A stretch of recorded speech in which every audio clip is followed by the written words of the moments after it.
Eto na, naaresto na, sangkot sa pagkawala sa kaso ng mga nawawalang sabongero.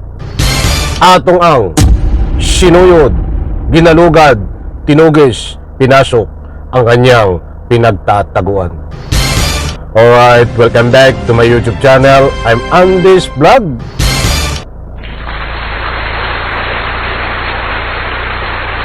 Eto, mga mahal kong taga-subaybay, latest update tungkol dito sa kaso ng mga sangkot sa mga nawawalang sabongero.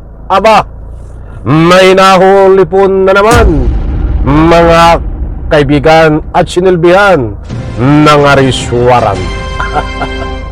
Ay hindi na ho nakaporma. I-like muna natin ang video na ito kung nagustuhan nyo po. Please subscribe my YouTube channel.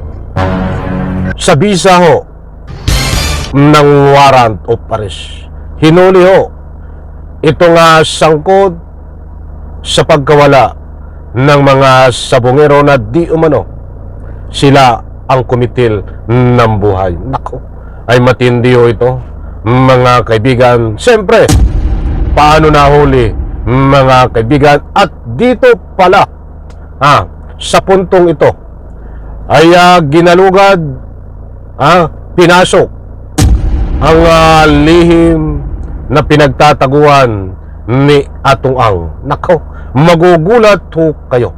Napakadaming baraks, napakadaming manok. Yung baraks, maraming parang apartment, maraming bahay. Siguro ay tirahan ito ng kanilang mga tauhan. At siyempre, sa biglaang pagpasok ng mga kapulisan, nahuhuli kay Atong Ang. Nako, alam niyo ho ba ang nangyari? Huwag po kayong alis kapit mga kaibigang kapanapanabik. Maaksyon na pagtugis kay Atong Ang. Nako, ibabahagi ko po sa inyo. At siyempre, itong nahuli pa na mga kasangkot dito ho sa mga nawawalang sabongero. Shoutout po sa lahat mga kaibigan. Huwag po kayong alis. At inaanyayahan ko po kayo, samahan niyo po akong panoorin hanggang dulo ang vlog na ito. At nang sa ganun, lubos po nating maunawag. Eto na, nako, matindi ho mga kaibigan. Nako, nawawalang sabongero. Matagal na silang lahat daw susuyurin para lang maaresto ang most wanted at priority target ng PNP na si Atong Ang. Sa gitna niyan, 3 pulis pa ang naaresto sa kaso ng mga nawawalang sabongero. Pinasisibak na rin ang isa pang sangkot dyan na dating hepe ng CIDG. Nasa frontline na balitang yan si Brian Castillo.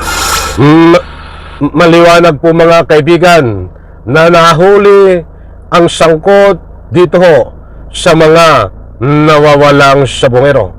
Ito po, tungayan po naman natin dito ang maaksyon na pagpasok sa pinagtataguan nitong si Atong Ang. Nako, aba, ay sa hindi ho akalain ng mga huhuli ay ito ho ang matinding sinapit. Ano ang nangyari? Ito po kapana-panabik. Kayo ay aming inaaresto so sanang kidnapping may domicile. Kayo ay matapatang manahimik o magsawalang ubo. Binasa. Ayan mga kaibigan, inaresto na.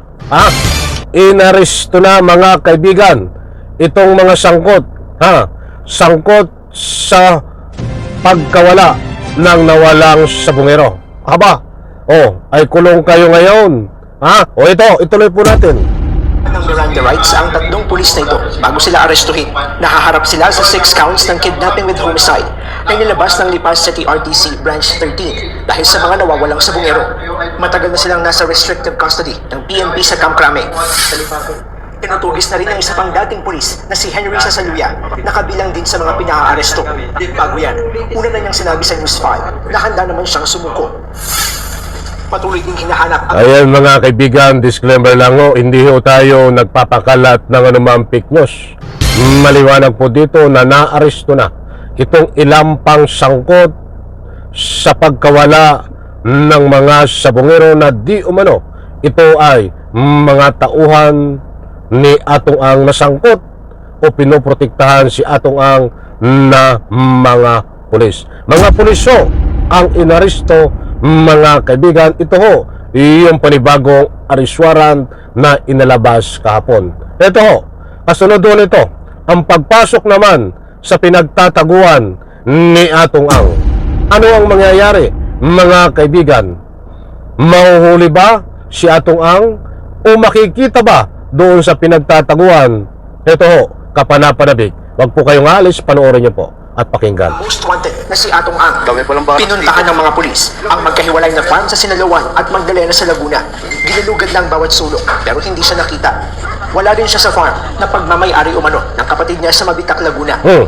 Pinag-aaralan naman na ang posibleng pagkuha ng search warrant para makuha ang mga baril ni Ang kung hindi siya isusuko. Kasunod yan ang pagkansela ng PNP sa kanyang lisensya para humawak ng firearms. Priority target siya. I assure you. Lahat ng mga pwede niyang pagtaguan ay pinupuntahan po natin. Kaugnay pa rin ang kaso, pinasisibak na sa serbisyo ng NAPOLCO. Saka na mo natin na talakayin yan, yung mga sangkot na pulis. Parinig ko po sa inyo ng kaunti ito.